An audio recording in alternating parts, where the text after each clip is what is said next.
তাপস চ্যাটার্জি, দেবরাজ চক্রবর্তী মানে syndicate ক্রাইমের partner. ওই এলাকা আমি আবার বললাম, বিএমসি প্ল্যান না টিএমসি প্ল্যান, একটা কমন জিনিস ছিল। টিএমসি প্ল্যানটা কী জিনিস আমরা জানি, 2015-16 সালে রাজারহাট গোপালপুর মিউনিসিপ্যালিটি ডিজলভড হয় এবং বিধাননগর কর্পোরেশনের মধ্যে চলে যায়।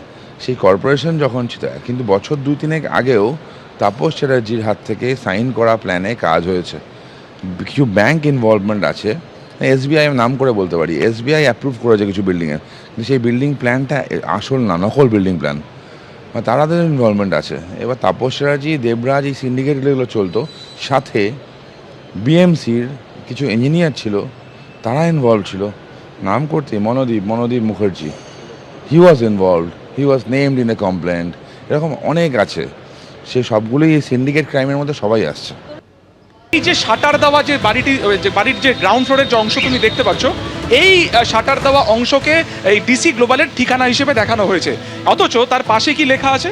তার পাশে লেখা আছে শ্রী দেবরাজ চক্রবর্তী, এখানে লেখা আছে, দ্বিতীয় লাইনে লেখা আছে দমদম বিকেপি সাংগঠনিক জেলা টিএমওয়াইসি। এখানকার স্থানীয় বাসিন্দারা যেটা জানাচ্ছেন যে এইখানে যেটা শাটার ফেলা রয়েছে, এটা কিন্তু মূলত 2015 সালে যখন 7 নম্বর ওয়ার্ডের কাউন্সিলর নির্বাচিত হয়েছিলেন বিধাননগর পুর নিগমের দেবরাজ চক্রবর্তী, তিনি এখানে বসতেন। 2021 সালে যখন বিধায়িকা হয়েছিলেন অদিতি মুন্সি, তিনি এখানে বসতেন। অর্থাৎ এটা জেলা, এটা দলীয় অফিস হিসেবে ব্যবহার করা হতো। যে নেম প্লেট দীপ্তেন্দু চক্রবর্তী দেখালো, সেখানেও কিন্তু দেখা যাচ্ছে টিএমওয়াইসি, অর্থাৎ তৃণমূলের দলীয় অফিস হিসেবে এটা ব্যবহার করা হচ্ছে। অথচ এই ঠিকানাকে শিখণ্ডী করেই কিন্তু ডিসি গ্লোবালকে ঠিকানা দেখানো হয়েছে। এবং 2015 সালে এখানে এই ঠিকানাকে ব্যবহার করে কোম্পানিটি খোলা হয়েছে, যার শেয়ার ক্যাপিটাল ছিল মাত্র 1 লক্ষ টাকা। অথচ যে ল্যাপটপ অদিতি মুন্সির বাড়ি থেকে, অর্থাৎ মধ্যমগ্রামের বাড়ি থেকে গত বুধবার বাজেয়াপ্ত করেছিলেন তদন্তকারীরা, সেখানে নানান ফোল্ডারে কিন্তু এই ডিসি গ্লোবালের নামে এই ঠিকানাকে ব্যবহার করে দেখা যাচ্ছে এটি নির্মাণকারী সংস্থা, এটা কনস্ট্রাকশনের কাজের সাথে যুক্ত। এবং কয়েকশো কোটি টাকা এই বিগত কয়েক বছরে প্রপার্টি কেনা হয়েছে কিন্তু এই ঠিকানাকে ব্যবহার করে। অথচ এই ডিসি গ্লোবালের না আছে কোনো জিএসটি নাম্বার, না আছে কোনো অডিট নাম্বার, না তার আছে কোনো রেজিস্টার্ড অফিস বলতে যে ঠিকানা দেখানো হয়েছে, এটা আদতে কিন্তু দেবরাজ চক্রবর্তীর বাসস্থান, অর্থাৎ ছোটবেলা থেকে তিনি যেখানে বড় হয়েছেন তার পৈতৃক বাড়ি, সেটাই দোতলার, এটা হচ্ছে 3 তলা বাড়ির এই গ্রাউন্ড ফ্লোরে এটা হচ্ছে দলীয় অফিস, এবং পাশে হচ্ছে এন্ট্রি।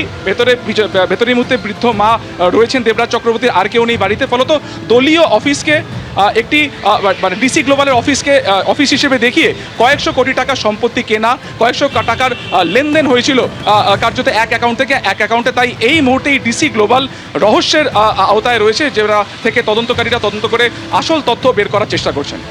ধন্যবাদ সুকান্ত। আর এই রহস্যময় সংস্থা ডিসি গ্লোবাল নিয়ে প্রতিবেশীরা কি বলছেন দেখুন।